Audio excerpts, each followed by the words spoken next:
Yeah. I already know. We'll take over. For me. Listen to your song. That's Marcus. Hey, Marcus, how you doing? That's Duncan. Rick Hardy. Come on in.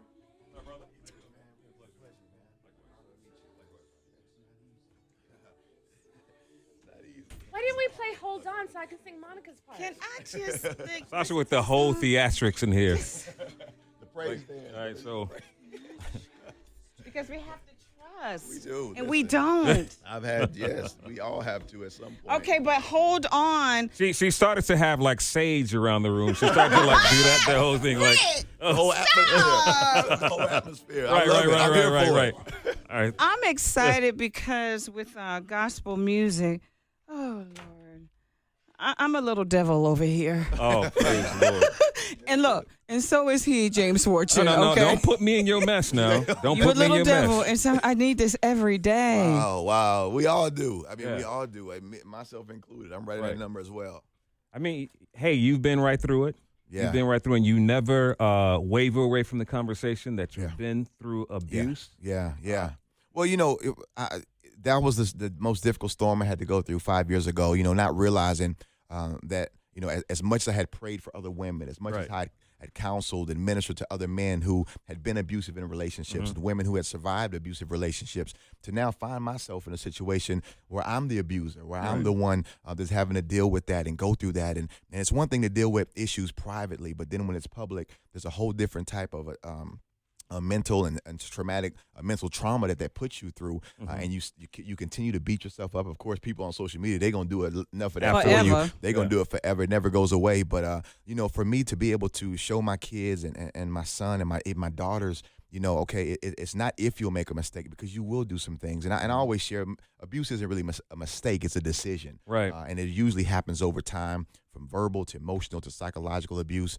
And the last stage of that is the physical. When you can't control a woman or you can't control a man with your words or putting them down or your manipulation tactics, then eventually you say, okay, now I got to control you by putting my hands on you. So let me ask you. So when did it start for you? Well, I didn't even realize I had a controlling issue until I went through therapy. Okay. I just thought it was, hey, I'm just got to be the man, got to be strong. Hey, submit. Women are supposed to submit, or I have to be the example as far as controlling the woman in the house and making sure she know that I'm the man. And so that started as long as I can remember. In a relationship, it started in church. Just with men really, it kind of being taught. And we kind of misinterpreting the scripture as submission, meaning to obey. Right. When it's not really to obey or control. Yeah. I love the fact that you are actually taking accountability to it. Most men who are involved in a situation like this, they say, well, I did it because ... Yeah. You know what I'm saying? And that's what I loved about therapy, is because I would have been that guy. I would have been that guy. And that's why I didn't do interviews at first, because that's what I would have been doing. But they taught us that it's not about what anybody else does. Nobody else can make you do anything. No external factor can make you respond in any kind of way. It's something that's on the inside of you. And that's what's been helping women that I've been speaking to, because a lot of women feel like it's their fault. If I wouldn't have done this, he wouldn't have did this. Or if I wouldn't have, if I would have acted this way, then he wouldn't have lashed out that way. And that's just not true. Sasha. Did you take accountability because you were a public person and it became public? No. Did it take that for you to realize, oh my God, I've done something? Because if it didn't happen that way, would you still been in the same space? Well, I think if I wouldn't have gotten arrested, I probably wouldn't have. Okay. Right. I wouldn't. I think it was more that and me being forced to go to therapy. It started out as court ordered. Hey, you're going to 16 weeks of group therapy. And then I did some also 16 weeks of individual therapy. But then I found myself falling in love with it, and I'm still going through it. Not so much for the abuse, but just I understand the importance of mental health so much more, and how to be able to talk about things. Because as men, see, that's the problem. We hold so much in. We got to be strong. We can't show weakness. But now, I'd be like, listen, I'm afraid. Hey, that hurt me. Hey, I'm scared. I don't know. So, and that helps me get that stuff off, and we don't bottle it up and become addicted and abusive and all the other stuff that we go through. I love the fact that you're talking about this. This is so important. I mean, when I think about some of the things that I've done, may have not been physical, but emotional, mental. all in the same realm. Yeah. And you step back out of yourself and say, man, I can't believe that I hurt someone like this. Yeah. That in itself hurts, man. So what do you tell young kids, man, young men? And a lot of this happens in teen relationships too. And I'm glad that you said that because, what I was taught, and I found out how bad off I was because in the interview when they did a study with 200 women, and all 200 women said that the emotional, psychological abuse and mental abuse had longer lasting trauma than the physical abuse. Yeah, it was like the years of, the tearing them down, because if you can make someone, if you can change someone's perspective about who they are, you actually change who they are. If I can make you believe that this is all you are, you're this or you're that, then it actually changes that person, and we tear them down even worse with our words and the manipulation and different tactics we do to women in order to control them. Yeah, I think about this, Sasha, too. A lot of young girls are this way when men have told them that they're only good for one thing. Right. They go from one relationship to the other because that's what they believe. That's all they know. Yeah, yeah. I mean, we do it. I learned 16 types of abuse. We do it with the kids. We'll blame the woman for everything wrong with the kids, or it's anything. It's always us. Yeah, it's just a manipulation tactic. And a lot of times we've seen it. We saw our fathers do it, grandfathers, but I'm here to. Maybe it happened to me so that I can speak out about it and help other men or other women understand it a little bit more, because it's so true what y'all are saying. Look how God is using you. But now you and your wife, you're still together? Well, I'm remarried. No, we got divorced, unfortunately. Okay. Yeah, we got divorced. I didn't know that. And I'm going to say this because I just recently got remarried. It was very, very difficult once the courts got involved because, of course, they don't allow you to talk. They don't allow you to be around each other. So I was given 5 years probation. They let me off after 2 years, but we weren't allowed to speak, no text, no talk, no communication at all. And it just got Did she forgive you? Oh, yeah, absolutely. Yeah. Okay, so you can co-parent. Yeah, we have 3 beautiful kids together that we love more than anything. And so for them to see that has been very, very And you have a new wife. Yeah. How long you been married? Almost a year. Okay.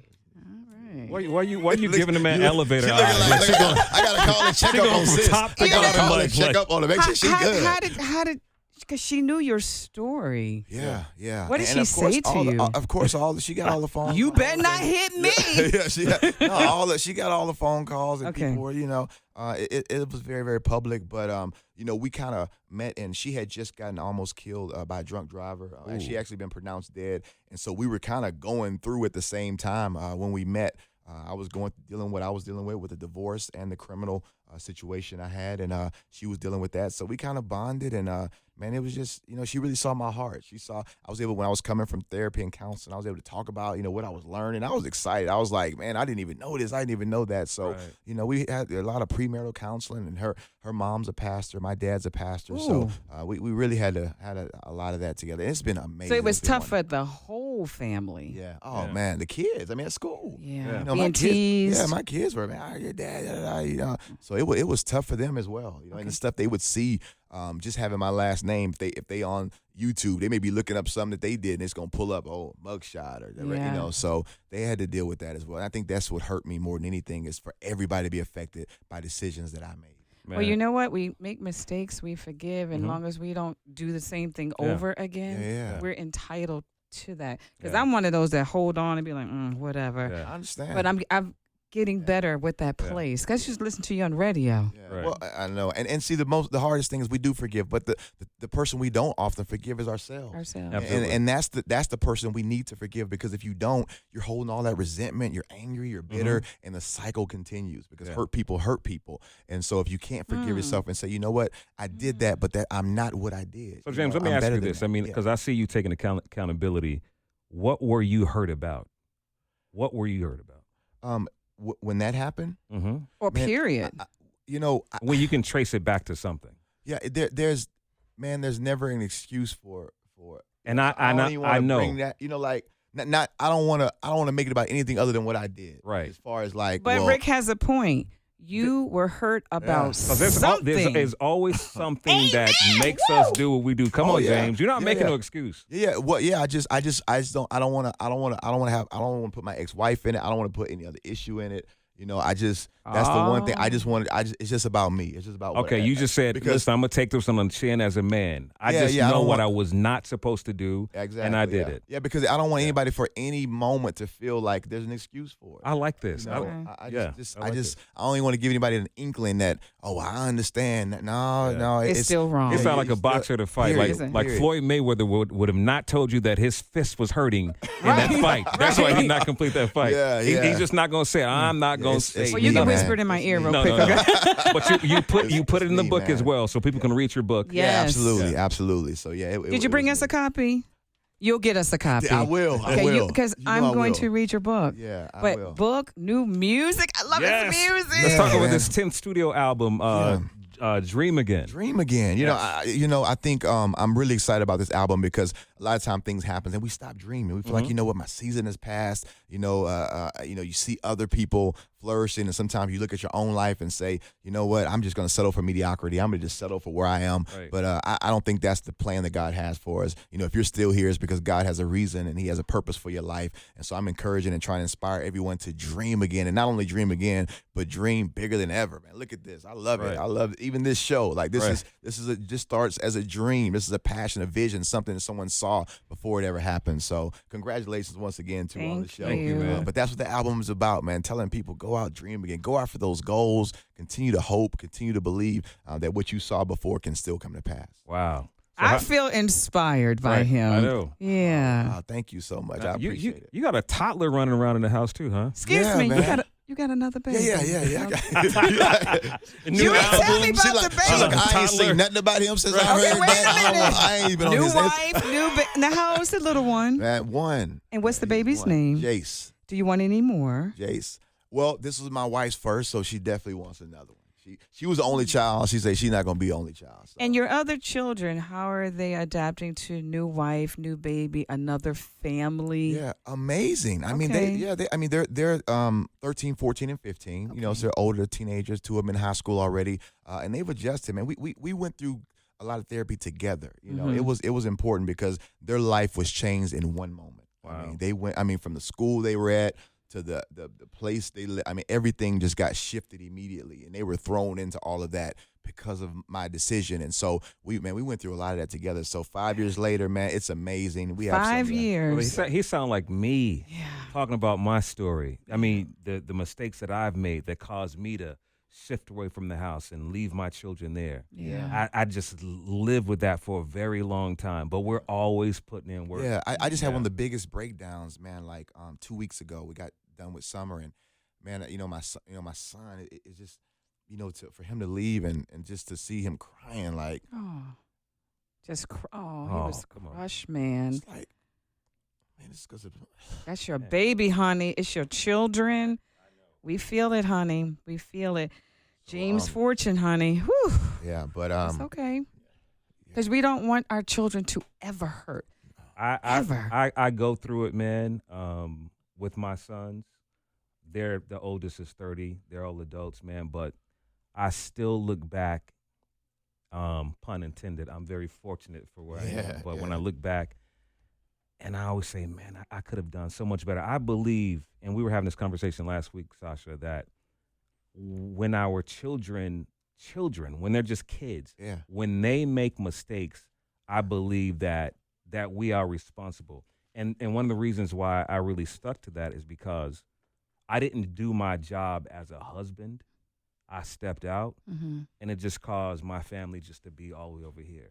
This is real talk, baby. Yeah. And for the sisters out here listening, I love when a man can own it, take responsibility, learn from it, and move on from it, and show everybody else, hey, it's okay. James, are you in your 40s yet? Yeah, 41. Okay. Young. And your baby's how old? The youngest? One. Yeah. One. So I was the same age when I had my youngest daughter. She's 10 now, so I'm 51. I was like, you look 21. But you know what? He says thank you. The sweet part about this is that now you get to start again. Yeah. You get to start again, and you're looking at her, and you're with her every day. Yeah. And do you ever find yourself going, wow, I didn't know kids can do that. Yeah. Although we had kids, but now we're really paying different. attention. Yeah, absolutely. And that's so true. And I think for me, dreaming again, it's just God gave me another chance, man. His grace is amazing. His grace is sufficient. We all fall short. We make mistakes in different areas. We all sin differently, but it just makes me so grateful to have my family back, because there was months when I couldn't even see my kids. So, Man. even when I say, okay, at least now we have I'm an active part in their life, and just about every week we hang out at least one day. So that's just truly a blessing. Wow, you are me, I am you. I mean, so many brothers have gone through this, and mothers. This is beautiful. This is beautiful. Is. I thought I was all alone. No. Yeah. And thank you for sharing. And I know it's tough to continue to talk about it, but I do believe what you went through, that this is what you're supposed to do. Yeah. You're talking to both sides, the brothers and the sisters, and sisters have to look at themselves on some of the things that they're doing too in these relationships. So we embrace some tears. Thank you. Unless, yes, real men cry. Okay. Yes, they cry. That's what I did some group therapy. And that's what the therapist was one of the main things she loved about it. She was a woman for part of it, and she says to hear men open up, because it was all men in my class, but men never do that. So she was like, that was the best part of her job, to be able to sit around and hear men actually open up and talk about how they feel and their feelings. Because we'll ask you, what's wrong? Nothing. Yeah. And we can see it, your body language and your facial expressions. I'd be like, Rick, what's wrong? Nothing. Marcus, what's wrong? Nothing. I mean, we feel it. Yeah. So we're saying to you, hey, we're here. Yeah. Just talk to us. I might not be able to fix it, but I hear you. It's tough. And one of the main things they taught us is to be able to express how we feel. Because a lot of times we're gonna say, "Oh, I'm good." Good is not a feeling. Or how you feel it. So now when she asks I'm happy, you, I'm sad, I'm hurt. do I'm you afraid, say it? I'm- How are you? What do you say? How are you today? Oh, I feel overwhelmed, Okay. or I feel happy. I feel, but it's really using feelings instead of just good. I'm okay. Those aren't feelings, And sometimes I know women, they don't understand it, but sometimes they come at the man when we do it, like, get out your feelings. You act like, but when we get sometimes nasty you gotta with get, it, get in your feelings. Like, absolutely. let me explain to you how I'm feeling. Yeah. And it helps us when we can. Well, do see, that. that's how you just checked us. We don't need to say that. I told my wife, I said, if you were to come back, you'd come back as a man, because I'm always the one crying. You don't know this. I'm watching the television commercial. I'm like, but do you see the beauty in that? And you see the beauty. You crying, and she looking at you like you can get out your feelings. No, I don't see it. That's well, funny. listen, That's the album true. is called Dream Again. The single is called I Am. Yes, sir. James, leave us with some words of inspiration, please. Yeah, a lot of times God makes us a promise, and the promise looks nothing like the process we go through to get to it. He tells us a promise, and then we're going through the process like, wait a minute, I thought you said. But many times the reason that happens is because God has to prepare us for the promise before he gives it to us. Because if he gives us the promise before we're ready, it'll hurt us more than it'll harm us. And I'll say it like this. I was in the store. My son had made honor roll. I was excited. I said, hey, son, get whatever you want. He went in the store. He picked out something. I looked on the back. It said ages 10 and up. At the time, he was only 8. So I couldn't get it for him. Even though I loved him, I wanted to bless him with it. He had been pleasing to me, making honor roll. But the manufacturer understood if I give someone this and they're not ready for it, it'll harm them more than it'll help them. So a lot of times we're not ready. We may think we're ready for something. We're asking, this is what I want, God. This is what I want. But he said, listen, you're not ready for that yet. If I give this to you too early, it's going to hurt you more than it's going to help you. So a lot of times we have to be patient for the promise as he takes us through that process. Wow. Man. James Fortune, y'all. Oh, man, James thank you. Brother. Thank you, family. I appreciate y'all. Somebody give Sasha some shout music up in here. Oh, wow. Thank y'all, man. I love you. I appreciate y'all. Thank you, brother. Thank you. Amazing. Thank you so much. We're gonna do a couple of fabulous photos. Okay. Hold on.